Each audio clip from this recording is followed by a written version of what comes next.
Hello guys, welcome to my channel. My name is Vinod and we are on the agenda of solving 100 lead code questions easy to hard. तो हमारा next question है number 66 plus 1. सो पहले question मैं read कर लेता हूँ and समझते हैं कि इसमें क्या करना है. You are given a large integer represented as an integer array digits. मतलब तुम्हारे पास एक इंटीजर दिया हुआ है और वो इंटीजर तुम्हारे एरे में स्टोर है. ठीक है, एक ही इंटीजर है and where each digit I is the ith digit of the integer. मतलब लेटर से 10 नंबर का तुम्हारे पास डिजिट है तो हर एक डिजिट एक एरे बॉक्स में स्टोर है. ठीक है, the digits are order from most significant to least significant in left to right. मतलब सीधा सीधा ये नंबर है. मोस्ट सिग्निफिकेंट मतलब लेफ्ट से चालू होगा और राइट में खत्म होगा तुम्हारा. ठीक, the large integer does not contain any leading zero. Obvious सी बात है, लीडिंग जीरो रहेगा तो तुम्हारा जो इंटीजर का साइज है वो छोटा होता है. तो 0 0 लीडिंग में नहीं है. ठीक है, स्टार्ट होता है वो नॉन जीरो से ही. ठीक, increment the large integer by 1 and return the result of a digit. ठीक है, तो तुमको क्या करना है, एक वैल्यू है आपको इंक्रीज करनी है. लेटर से कि 100 है तो उसको +1 करके 101 कैलकुलेट करना है और वही चीज आपको रिटर्न करना है, एरे रिटर्न करना है. एग्जांपल से समझते हैं. एक डिजिट है 123, मतलब 123 आपके पास दिया हुआ है और बस उसमें एक ऐड करके वो एरे वापस करना है. ठीक है, दूसरा एग्जांपल देखते हैं. इसमें 4321 दिया हुआ है, उसमें एक ऐड करेंगे तो क्या होगा, यहाँ पर फर्स्ट लास्ट वाले डिजिट में एक ऐड हो जाएगा. ठीक है, लेकिन प्रॉब्लम कब आती है, जब वी हैव 9.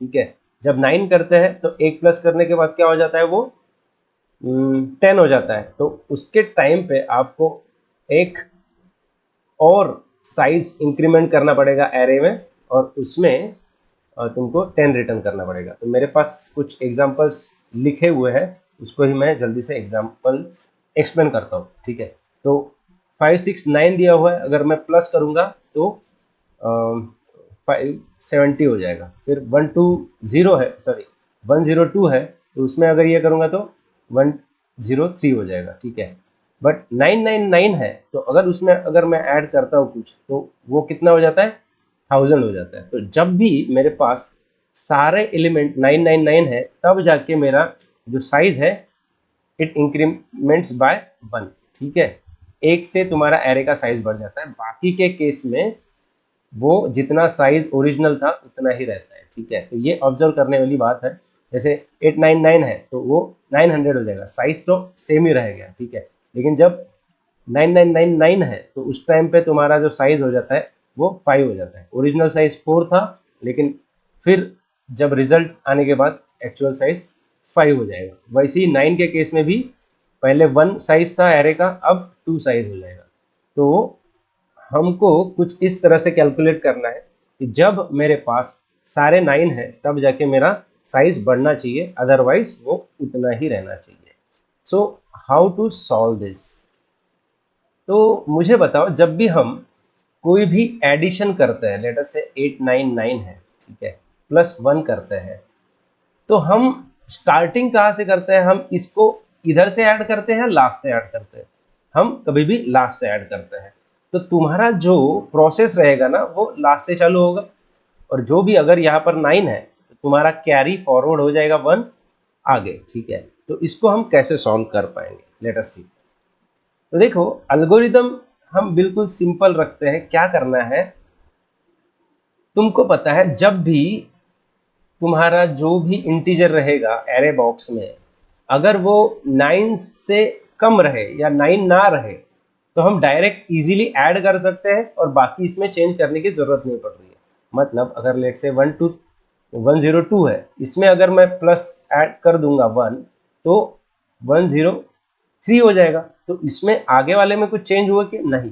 कब चेंज होगा, जब तुम्हारा जो करंट डिजिट है वो 9 रहेगा, तब जाके आगे में चेंज हो सकता है. ठीक है, तो क्या मैं ऐसा लिख सकता हूं, इफ मेरा जो डिजिट चल रहा है, digit i is not equal to 9। अगर ये नहीं है, 9 नहीं है, तो मुझे कैरी वैरी की भी जरूरत नहीं पड़ेगी, वो कुछ नहीं होगा उसका, ठीक है। तो मैं क्या कर सकता हूँ, मैं डायरेक्ट ऐसा लिख सकता हूँ ना कि डिजिट आई +1 करके डिजिट आई में स्टोर कर दूंगा, बराबर। इतना किया, बाकी एरे तो उतना ही सेम रहेगा, है ना। जैसे कि इसमें खाली एक ऐड कर दिया और बाकी के सारे वैल्यूज सेम रहेंगे। तो इस केस में मैं क्या कर सकता हूँ, फॉर जस्ट दिस केस, कि अगर डिजिट 9 ना रहे तो मैं खाली उसमें ऐड कर दूंगा और फिर डायरेक्ट मैं तुम्हारा जो डिजिट एरे है वो रिटर्न कर दूंगा, ठीक है।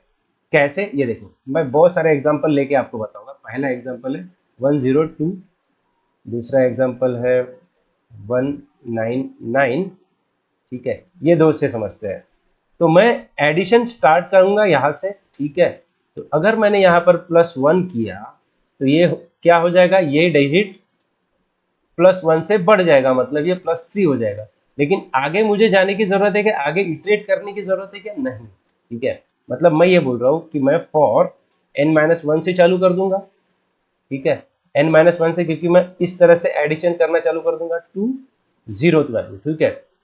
अब जब भी मेरा अगर डिजिट, जो करंट डिजिट है मेरा, वो अगर 9 नहीं है, तो मैं क्या करूंगा, डायरेक्ट ऐड करके रिटर्न कर दूंगा, क्योंकि आगे तो मुझे कुछ करने की जरूरत नहीं है।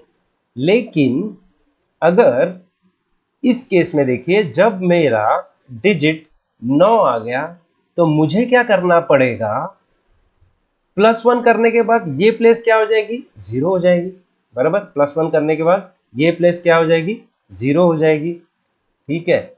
और आगे 1 कैरी फॉरवर्ड हो सकता है, बराबर। तो मैं क्या करूंगा, मैं डायरेक्टली क्या करूंगा, digit I is equal to 0 कर दूंगा, ठीक है। डिजिट आई इक्वल टू 0 कर दूंगा और मैं इसको ऐसे ही रखूंगा। जब वो फिर से ऊपर जाएगा तो अब ये n-1 से n-2 पे जाएगा, मतलब ये n-2 पे जाएगा। फिर से देखेगा वो क्या है, 9 है। तो 9 के चक्कर, मतलब ये कब तक होगा, अगर सारे 9 रहेंगे तो ये यहां पर आएगा। यहां पर अगर कोई भी एक ऐसा केस मिलेगा जहां पर 9 नहीं है, तो वहां पर एक ऐड करके वो आगे बढ़ जाएगा, बराबर। ओके, कैसे, अब देखिए, अब ये n/2 पे आया, 9 पे, मैं फिर से इसको क्या कर दूंगा, 0 कर दूंगा, ठीक है, 0 कर दूंगा। अब 1 पे आएगा, जब 1 पे आएगा ना, तो देखेगा कि ये 9 नहीं है, ठीक है। 9 नहीं है तो मैंने क्या बोला था, डिजिट +1 कर दूंगा, डिजिट +1 कर दूंगा यहाँ पर। तो ये क्या हो जाएगा तुम्हारा 200, और 200 हो गया तो मैं रिटर्न कर दूंगा।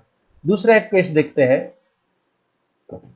1099, ठीक है। यहां पर क्या होगा, 0 आ जाएगा। यहां पर क्या आ जाएगा, इस केस से 0 आ जाएगा।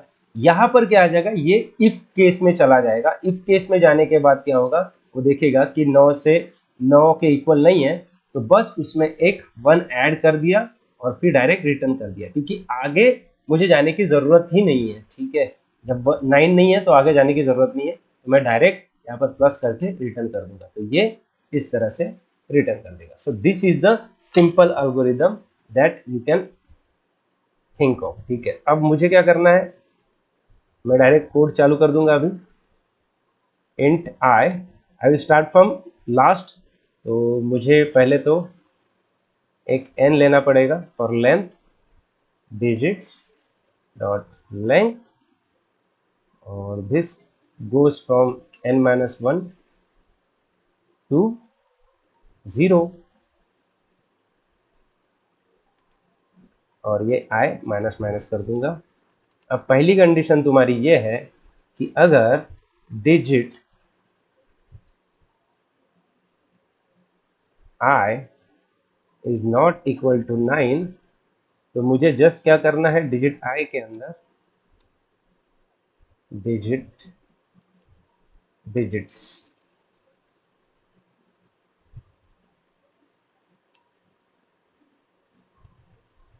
डिजिट्स i के अंदर +1 ऐड कर देना है और डायरेक्ट रिटर्न कर देना है, ठीक है, रिटर्न डिजिट्स। ओके, अगर ये कंडीशन नहीं है तो मुझे क्या करना पड़ेगा, 9 रहेगा ना वहां पर, अगर ये नहीं है तो मतलब 9 आएगा। तो 9 के लिए मुझे क्या करना पड़ेगा, जहां पर 9 प्रेजेंट है वहां पर मुझे 0 कर देना पड़ेगा, ठीक है, और कैरी 1 इधर चले जाएगा, ठीक। अब ये होने के बाद अब ये इसमें अगर एक भी नंबर आया जो 9 से इक्वल नहीं है, 9 से इक्वल नहीं है, तो वो यहां से रिटर्न हो जाएगा। लेकिन सारे 9 आ गए ना, तो यहां पर मुझे एक नया एरे लेना पड़ेगा। I will have to take नया एरे जो एक से मतलब जो डिजिट का साइड है उससे बड़ा रहे, ठीक है। तो I will take one new array that will be size of n+1, ठीक है। अब जब मैं इनिशियलाइज करता हूं तो सारे जो एलिमेंट्स होते हैं इस रिजल्ट एरे के, ठीक है, सारे एलिमेंट्स इज डिफॉल्ट टू 0, ठीक है। तो मुझे बस खाली जो पहला एलिमेंट रहेगा, 0th एलिमेंट, वहां पर मुझे बस 1 डाल देना है, क्योंकि डिफॉल्टली सारे 0 रहेंगे और खाली 0th पोजीशन पे तुम्हें 1 डालना पड़ेगा, and that will B return like this, ठीक है। तो मैंने यहां पर ये क्यों किया, क्योंकि अगर ये कभी भी इफ कंडीशन में गया नहीं है, मतलब हर बार ये डिजिट में क्या डाला है, 0 डाला है, ठीक है, और ये कभी नहीं हुआ है, मतलब सारे जो एलिमेंट्स है वो 9 है, और 9 होने के कारण ये पूरा फॉर लूप ट्रैवर्स हो जाएगा। अगर किसी में भी अगर 9 नहीं रहता तो यहाँ से रिटर्न हो जाता, लेकिन 9 होने के कारण ये आगे बढ़ जाएगा, और यहाँ पर जब आएगा तो मुझे पता है कि सारे 9 है, तो इसका मतलब मुझे जो एरे साइज है वो 1 से बढ़ाना पड़ेगा और आगे जस्ट मुझे 1 लगाना पड़ेगा और वो रिटर्न करना पड़ेगा, जस्ट लाइक दिस। जैसे तुम्हारा अगर 999 आया या 9999 आया या 9 आया, तो हर बार मुझे एक साइज बढ़ा के आगे 1 डालना पड़ेगा। 0 तो ऑलरेडी डिफॉल्ट रहता है जब तुम जावा में इनिशियलाइज करते हो एरे को, ठीक है। तो इसीलिए मैं रिटर्न करता हूं, and if I run this I get all the test cases passed.